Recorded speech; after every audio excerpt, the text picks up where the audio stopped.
Good morning, students, or good afternoon, or whenever you decide to watch this again. It's your favorite TJ here for another story time, okay? As y'all can tell, I got my thermometer today for day two. Make sure I don't have the Rona, include my hand sanitizer, but we're not catching that around here. We're safe. Y'all caught me at a good time because I felt like we got bagel and some tea might be good for this day. It's gonna be a real good doozy in the story, so lock in. If you just now watching this first one, we are reading If You Come Softly is amazing thus far. And so we're going to start on chapter 2 today. And we're going to go on to a half of it because it's a very long chapter and we don't have all day to read, okay? Okay. Chapter 2. It rained the afternoon I met Jeremiah, a hard, heavy rain that would last for 4 days. I walked home slowly in it, an umbrella I had bought on the street for $3, barely keeping the rain off my back. Our doorman, Henry, waved when he saw me, then rushed forward, holding an oversized umbrella over mine. We had lived on 88th and Central Park West since I was a baby. And since I was a baby, Henry had been running out from his post by the door with the oversized umbrella to greet us when it rained. It didn't matter if we were carrying our own umbrellas. I smiled at Henry. He was tall and quiet, with gray-brown curly hair and skin so pale you could see the veins running along his temples. First day in the new school, Ellie? Henry said. I nodded. He never asked questions, just sort of started things. How can you tell? The uniform. You're looking like me in it. I glanced down at the Percy uniform, wondering if the administration knew the burgundy jackets and gray skirts we had to wear were the same colorings that many doormen in the city had. I guess I'll get used to it, huh? Henry winked at me. You'll be surprised how quickly you do, Percy, right? I feel like I'm a walking billboard for that school, I said. Henry laughed and returned to his post by the door. I'll see you later, Ellie. The elevator door slid open quietly. I stepped inside and waited for it to close, continued counting slowly under my breath. When it started moving again, I closed my eyes and thought about Jeremiah. I've been staring at my program card, trying to figure out where room 301 or something was, looking from program card to the number on the door. And I ran right into him. My math and science textbook was crashing to the floor. Then he was apologizing and I was apologizing and we were both bending at the same time to retrieve them. And then we just stopped and burst out laughing.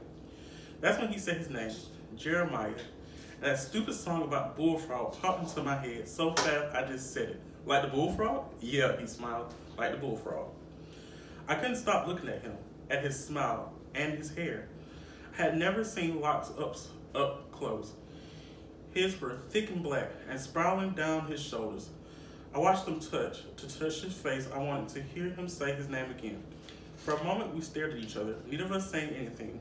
There was something familiar about him, something I had seen before. I blinked, embarrassed, and turned away from him. Then Jeremiah rose and I rose. Well, goodbye. I guess I'll see you around, he said softly, looking at me. A moment longer before turning away and heading down the hall, his locks bouncing gently against his shoulders. Jeremiah, I whispered to myself as I walked away from him. I could feel his name settling around me, as though I was walking into a mist of Jeremiah. I stopped then and looked back over my shoulder. He was looking at me, a kind of puzzled look. Jeremiah, I thought, smiling. Jeremiah smiled back, then sort of waved and turned into the classroom at the end of the hall. Our apartment takes up the top 2 floors. Inside is more like a house than an apartment, with high windows, a fireplace in the living room, and stairs heading up to the bedroom. I let myself in quietly, then tiptoed up to my room. Outside, thunder clapped. The rain sounded soothing, though, consistent, like it would always come down, like it would always be here. All right, question time, you guys. Our first question is, what indicators are there to support the idea that Ellie has a higher standard of living? You know, like she has that new money, or she comes from a very wealthy family. What did we get from the text in this small part so far that shows us that she's not like most kids, and that she has a better life than most kids would in her age? Okay, so think about that. Next part. I stepped out of my shoes by the closet, then sat on the bed to peel off my wet socks. From my room, I could lie across my bed and watch the cars rush along Central Park West. In a hurry to get someplace, everyone in New York is in a hurry. You see businessmen walking fast, their heads bowed, the cuffs of their pants flapping hard against the ankles. They don't look at anyone. Once I followed this man, walking so close behind him, I could have been his daughter, but he never even looked over and noticed me. For 2 blocks, I walked like that behind him. It made me sad for him that he could walk through this world without looking left or right, lonely. I sighed and lay back on the bed. Some people have friends surrounding them all the time. Sometimes when groups of girls pass me, giggling and holding hands, my stomach tightened. I wanted that, but I didn't want that. Marion says it's because I was born so long after everyone else. The twins, Anne and Reuben, were already 10 by the time I was born. My older brother Mark and my sister Susan were in graduate school. She says I got used to being alone early on. And this house, with all its empty rooms and quiet, some days I walk through it slowly, touching the walls of my sisters' and brothers' old rooms, wondering what it would feel like to grow up in a house full of people. And some afternoons, sitting at the coffee shop on the corner, eating fries and reading, I want to hug myself those days. Being alone felt whole and right and good. Jeremiah, did he go home too? Will he remember me? And he has seen it too, however.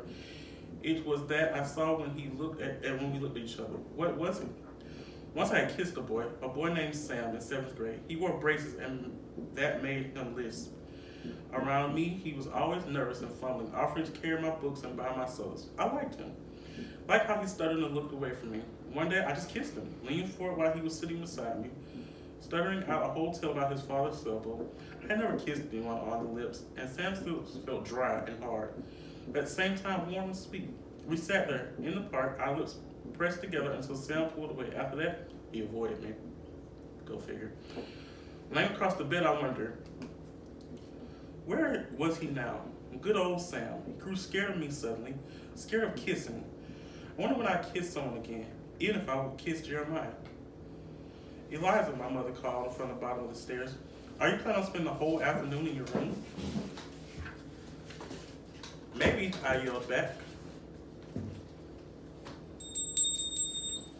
Next question, okay? All right, our question is, even though Ellie says being alone feels right and good, what evidence supports she may be lonely? So what did we get from the text that shows that she may be lonely, even though she says it feels right and it's good? She's a new girl in new school, so being alone can't be that good. But make sure we show evidence, or we take from this what we think makes her say and that. This might relate to how we all feel right now. Isolated, alone. Right, by ourselves. Well, I got Chip. I don't know about y'all, but Chip keeps me company.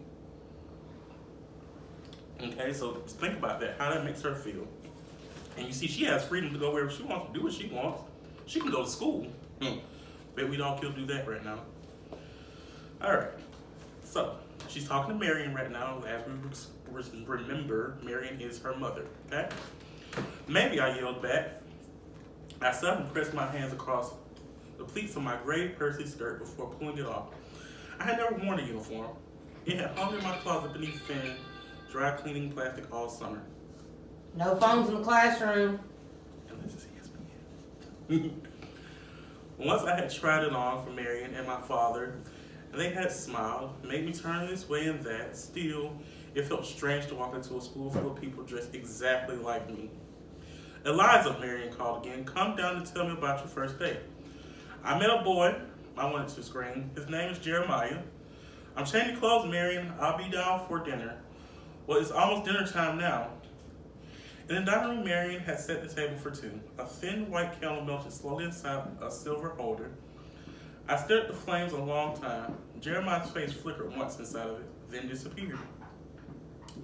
There were rolls and a bowl of steaming green beans on the table.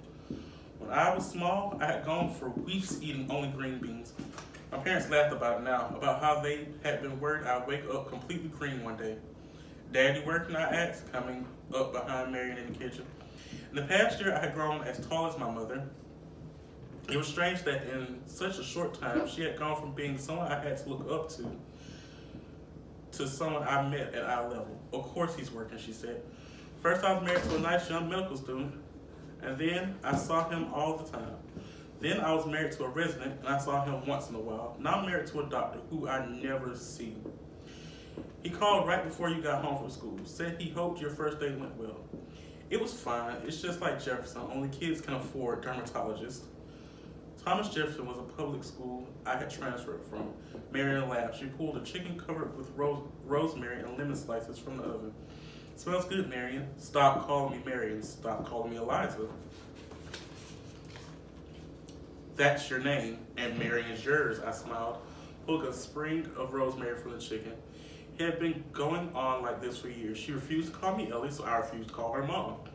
Goodness, I'm glad you're the last teenager I'll ever have to raise, Eliza. Even when you're 50, you'll still be Eliza. She shook her head and looked at me.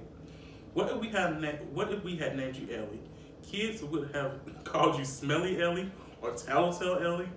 You would have come home crying every afternoon. I rolled my eyes. You shall have been a poet. My mother smiled. Go put the chicken on the table, silly. I started pulling the sleeves of my sweatshirt down over my hands. Use pie holders, Eliza. Yes, Marion, you don't want another little accident. She laughed again and swabbed me with the dish towel. It was a family joke. When the twins were still living at home, they referred to me as our parents' little accident. Even though my mother and father swore they had planned to have another child, none of us believed them. Okay. Next question. What is Marion's attitude towards Ellie calling her by her first name? How does that make her feel? How does that, what kind of level of, like, how do I put this, parent to child, like, what kind of ratio does that show about her calling her first name? How does that make Marion feel, and how you think she would react to that? Okay. It was dancing. It was the dancing, Marion said, following behind me with a bowl of mashed potatoes. She set them carefully on the table. If your father hadn't taken me out dancing that night, we went to Roseland, then maybe you wouldn't be here. But it was the dancing and possibly the wine. She winked at me and sat down. I sat across from her. I'm sure it had a lot to do with the wine, a lot to do with why I haven't touched a drop since. We laughed, and the laughter seemed to echo through the empty house, and wound its way back to us. We were almost friends now. A long time ago, Marion left us, just packed up and was gone. I was little and the twins were still living at home then. The three of us cried every night for a week while my father took time off from medical school to try to find her.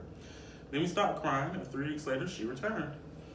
When she left the next time, I was 8, and the twins had left for college, that she might never come home. When she did, I couldn't speak to her for a long time, scared to say anything wrong, scared she'd leave again. When you're young and your mother leaves, something inside of you fills up with the absence of her. I don't know how to explain. For a long time, there was this place inside for me where love for Marion should have been, but wasn't. Mark called, Marion said, tearing a chicken leg away with her hands. I watched her, saying nothing. There were parts of her that were still, even after all these years, unfamiliar to me. The way her hands moved when she ate, the way she brushed her hair down over her eyes before sweeping it back behind her ear. He said the girls were safely tucked away at boarding school. My oldest brother's daughters were 12. All summer, he and his wife had been calling. His wife wanted the girls to go to boarding school, and Mark didn't. The twins didn't know what they wanted. Good riddance. I don't like my nieces. They were spoiled and prim. Even at 12, they insisted on dressing identically. There was something weird about that to me. It's one thing to have someone in the world who looks exactly like you. I mean, that part you can't help. But to want to dress exactly like that person was a different story. Marion shook her head. It's not like you'll see them any less, Eliza. I know one can only hope, Marion laughed. Although they lived in Seattle, they came east once a year at Hanukkah. Unfortunately, that would probably still be the case whether they were at boarding school or not. One day I'll join Mark and Susan and Ann and Reuben on the great parental divide. I smiled, picked up a green bean with my finger, and chewed it slowly. My sisters and brothers had all moved away a long time ago. I miss my sister Ann the most. Sometimes we spent hours on the phone talking about nothing really. She would probably have all kinds of things to say about Jeremiah. Ann was like that. She had an opinion about everything and everyone. Whether she had met them or not, she had opinions about the idea of things. So, do you love it or hate it? Okay, class, that's where we're going to stop for today because this chapter is very long. We're going to break it up in 2 parts. But before we go, I want you guys to think about 2 things for me. Number 1, what are some of the things that she could have use to fill that void when her mother left her, or what some of the things would you use to fill a void when someone leaves your life, or someone moves away? Your childhood best friend might move to another city. Like, what do you do, or how you think that she could fill that void in her life with the separation from her mother? Also, why do you think she has this divide with her mother that she doesn't even think she can tell her about Jeremiah? She said she felt like she could tell her sister about it, but she never said she could tell Marion about it, which is her mother. Why do you think that is? And then also, make sure you go into the Google Classroom, and there is some questions for you to answer, and some very good tools for you to use if you get stuck on a couple of the questions. I'm really looking forward to a lot of your responses. I'm glad to see those who watched already. Thank you for watching. We'll have another part for you in a couple of days, okay? See you guys later. I was thinking about love. I was thinking about how difficult it is for us to find and to maintain the love that we all yearn for. And it kind of dawned on me that I think a big part of the problem is that we misdefine love. It's possible that no other one subject has been more analyzed, talked about, and experienced by every single person on this planet than love. And yet, we really have no clue what it is.